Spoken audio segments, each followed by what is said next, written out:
Եվ ահա հասանք այն կետին, որտեղ որ արդեն գիտենք, թե trading-ն ինչ է,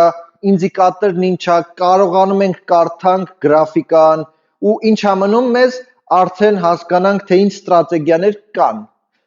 Մենք այս ստրատեգիաները, որ հիմա քննարկելու ենք, այնրա համար է, որ մինիմալ գաղափար դուք կազմեք, չնայած հետո մենք հստակ ստրատեգիայով առաջնորդվելու ենք, թե խիսենց, խինենց, որտեղ առնենք, որտեղ վաճառենք ու ինչի համար։ Բայց առնվազն այս պահին ամենաբեյսիկ ստրատեգիաները, որ ցանկացած trader պետք է իմանա։ Դուք նույնպես։ Տեսեք, ունենք trend following ստրատեգիա, breakout, scalping, ինչպես նաև swing trading, okay? Սկսենք առաջինից։ Trend following-ը ինչ է իրենց ենթադրում։ Ենթադրում է, որ դու մենակ տրենդի մակարդակով ես առնում։ Դու տեսնում ես, օրինակ, շուկան բարձրանալու է ու մենակ դու առնում ես, որտեղ որ սիգնալները լինում է։ Օրինակ, էսի մեզ համար տրենդ է ու ցանկացած դեպքում, որ այստեղ, օրինակ, support resistance level-ներ ենք գծում, ու երբ որ ջարդում է վերև, գալիս է support-ին է հանդիսանում, resistance-ը ջարդեց վերև, եկավ support, այստեղ պարտադիր առնում ենք, հետո եկավ ստեղ իջավ ներքև, այստեղ եւս առնում ենք։ Այս բոլոր այս moving average ինդիկատորը կհիշեք, որ խոսում ենք այդ տարբեր 30, 50, 100 եւ այլն։ Այդ ինդիկատորները նույնպես, երբ որ խաչվում են այստեղ նույնպես մեզ համար հնարավորություն է, որ առնենք ու trade անենք։ Սա trend following ստրատեգիան է, որ նույնիսկ դուք կարող եք օրինակ sense ինչ որ մի բան արվի, որ մի հատ trend line ենք գծում, որ ամեն անգամ, երբ որ գալիս է կպնում այս trend-ին, մենք առնում ենք։ Ու ինչ որ ժամանակ անց, ինչ որ, չգիտեմ, 10% բարձրանա, փակում ենք, սպասում ենք գա երկրորդ անգամ, երրորդ անգամ, մինչև որ չի աշխատի, մինչև որ trend-ը կավարտվի, n մինուսով կփակենք ու կպրծնի այդ trend-ը, կգնանք դեպի իջնողի վրա։ Ինքը հեշտ ստրատեգիա է, ոչ, որովհետև կարա եւ ստացվի, կարա եւ չստացվի ու հավանականությունը ստացվելու կարելի ասել տենց 60-40-ն է, 60% որ կստացվի, 40% որ չի ստացվի ու ասեմ trading-ի մեջ էդի բավականին վատ ցուցանիշ է, լավ, մենք պետքա ձգտենք 80-90% հավանականությամբ, որ հնարավորինս մեր օգտին միշտ լինի։ Կարող է քիչ լինի գործարքների քանակը, բայց եթե այդ գործարքի քանակը քիչ է ու հավանականությունը շատ է, միշտ գերադասելի է այդ տարբերակը։ Հետո ունենք breakout strategy-ն, որը որ օրինակ, հա, այս ինչը որ խոսում ենք, հա, որ trend line է, նույն լոգիկայով կարող այս trend line-ը լինի գնա ու այն պահին, երբ որ ջարդի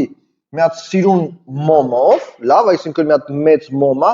ու իր մարմինը կհիշեք, չէ, որ մարմինը ինչքան ձիգ հստակ առանց պոչերի է, այնքան ինքը հուշում է, որ ավելի լավ է։ Այդ նույն լոգիկայով, որ երբ որ գա ջարդի այս տրենդը դեպի ներքև փակի, այս մոմով, կարելի է այստեղ վաճառք դնել, այստեղ էլ stop loss դնել։ Ու առնես այն ժամանակ, երբ որ հակառակ ինչ-որ process լինի։ Նույն տրամաբանությամբ կարելի ասել support resistance level-ներ կարանք ունենանք, որ երբ որ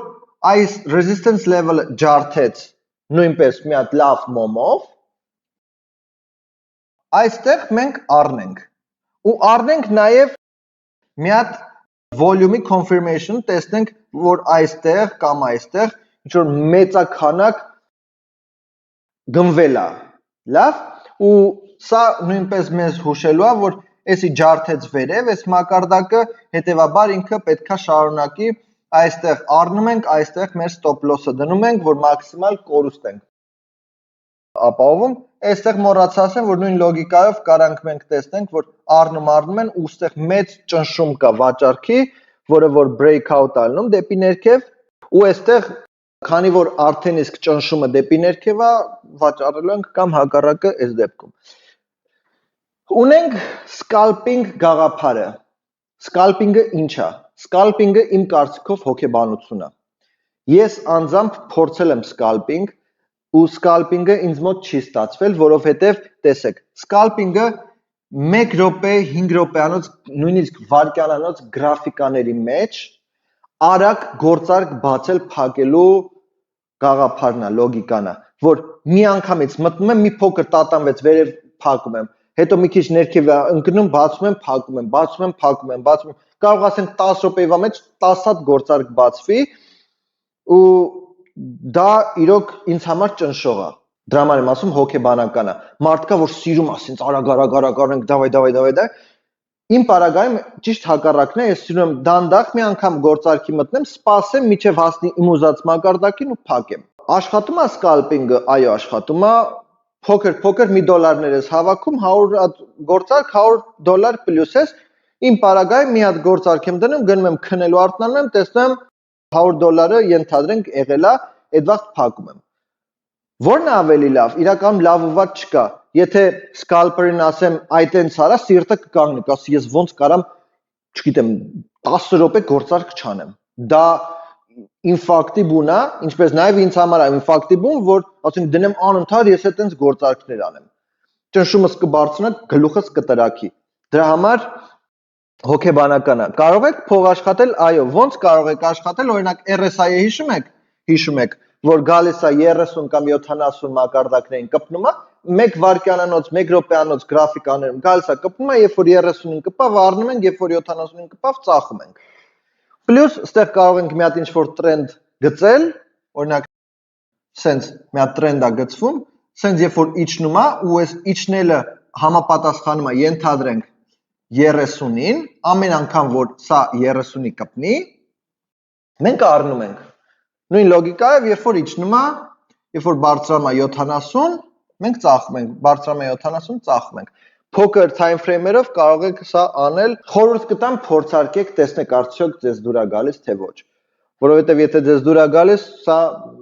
շատ հետաքրքիր է, որովհետև մենք կարողանալու ենք scalping-ը նույնպես համադրենք մեր supply demand զոնաների հետ ու ասեմ ոնց է աշխատում։ Մենք մեծ գրաֆիկայով նայում ենք օրականով, շաբաթականով, 4 ժամանոցով, որ վերև է բարձրանալու ու այդ դեպքում scalping-ը ինչ է մեզ պետք, որ ոնց որ այստեղ ասի 30-ի է գալիս կպնում, ամեն անգամ որ իջնում է 30-ի կպնում է ու մենք գիտենք դեպի վերև է բարձրանալու, մենք անդադ առնում ենք այդ մակարդակներին, փոքր ծախում ենք, երբ որ պլյուսով լինենք։ Սա լավը որն է, որ ավելի վստահ կարող ես լինել, երբ որ առնես կամ վաճառես, որովհետև երբ որ գիտես ճնշումը վերև է, ու այդ ճնշումը տալիս է մեծ time frame ունեցող, չգիտեմ, մի ժամանոց, 4 ժամանոց գրաֆիկան, ավելի հանգիստ կարող ես լինել, նույնիսկ ավելի ռիսկային կարող ես լինել, այսինքն կես տոկոս կամ 0.1% ռիսկ անելու փոխարեն կարող ես 1% ռիսկ անել ամեն գործարքին, ուտենց ավելի շատ փող աշխատես, քանի որ ռիսկերը ավելի նվազ են, էլի։ Այս դեպքում եթե բան չես նայում ուղղակի սենց RSI-ս նայում ու trend-ս նայում, կարա ստացվի, բայց իր հավանականությունը ավելի ցածր է, այսինքն կարող է 70, 65-70% ինչ-որ գործարքներ լինի, այն դեպքում կարող է 80-90% գործարքներ լինի, այսինքն խիղճը ավելի հանգիստ է։ Եվ ունենք swing trading։ Swing trading-ը այն trading-ն է, որը որ ես ավելի շատ սիրում եմ անել, intraday trading ու swing trading-ն է, որ մի ժամից մինչև օրեր կարա տևի գործարքը, չնայած ես օրեր չեմ պահում, ժամերի ընթացքում փորձում եմ փակեմ, բայց swing-ը այնի միջին ու երկարաժամկետ գործարքների մասին է խոսքը գնում, որ դու ընդհանուր տրենդը տեսնում ես դեպի վերև է բարձրանալու, հա, վերև բարձրացող տրենդը ամեն անգամ որ գալիս է սենց վերև ներքև մի ժամանոց գրաֆիկաներով եւ այլն, այդտեղ առնում ծախում ես։ Դա կարելի ասել ամենա հանգիստ trading-ի ձևաչափն է, որովհետև լարվածություն չկա, մեծ գրաֆիկայով մեծ ստոպեր է լինում, մեծ ստոպերի ժամանակ էլ դու երբ որ 1% ես ռիսկ անում մեծ ստոպով, խիղճը ավելի հանգիստ է, այսպես ասեմ։ Կարծում եմ, որ սրանք հիմնական այն ստրատեգիաներն են, լիքը այլ ուրիշ ստրատեգիաներ կա, որ կարող եք ինտերնետով գտնել, բառից բուն իմաստով կարա հարյուրավոր ստրատեգիաներ լինի, որը որ բոլորն էլ աշխատում են։ Ուղղակի պետքա դուք հասկանաք այդ ստրատեգիան, համադրեք ձեր հոգեբանության հետ, արդյոք դուք կարող եք սա աշխատացնել թե ոչ, եթե կարող եք աշխատացնել, փորձարկեք, տեսեք, որովհետև անկախ ամեն ինչից կարա մի բան լինի, որ ես ասեմ, չէ, գիտես, էսի լավ չի, բայց միջև չփորձեք, միջև չհասկանաք, որ ռեալ սա լավ չի, կարող է եւ լավ է։ Ոչինչ 100% մի ասեք, էսի սենց պետք է լինի կամ նենց։ Փորձեք, մի թեթև հասկացեք, ու այդ փորձելը չի նշանակում, որ պարտադիր դուք ռեալ փող պետքա ներդրում անեք, որ փորձարկեք։ Կա դեմո հաշիվներ, որ բացում եք այդ դեմո հաշիվները ու փորձարկումներ անում եք։ Չնայած ես միշտ խորհուրդ եմ տալիս, որ գոնե $1 իսկական փողով դնեք, գործարքանեք ու պատճառը հետևյալն է, որ երբ որ իսկական գումար է, դուք լրիվ ուրիշ ձև եք մտածում, երբ որ դեմո հաշիվ է, որ բացարձակ դուք ոչ փող եք դրել, ոչ էլ ձեզ հետաքրքիր է այդ գումարը, կարող եք, դե լավ, հələ դնեմ, տենամ ինչ ալնում ու մոռանաք այդ դրա մասին։ Բայց երբ որ թեկուզ $1 դնեք, արդեն ինչ որ ձևով կապվածություն եք դուք ունենում այդ գործարքի հետ։ Ու երբ որ այդ կապը լինում է, այդ էմոցիոնալ դաշտն էլ է նույնպես արթնանում, ու այդ էմոցիոնալ դաշտի ժամանակ է, որ դու պետքա կարողանաս հասկանաս, օքեյ, հիմա ինչ ճիշտ եմ անում, սխալ եմ անում, արժի փակել, արժի շարունակել։ Մի խոսքով, այդ poker spoiler, թե իսկական թրեյդինգը ոնց է։ Կարծում եմ հիմնականում սա էր ինչ որ պետք է ասեի, կհանդիպենք հաջորդին։ Մերսի։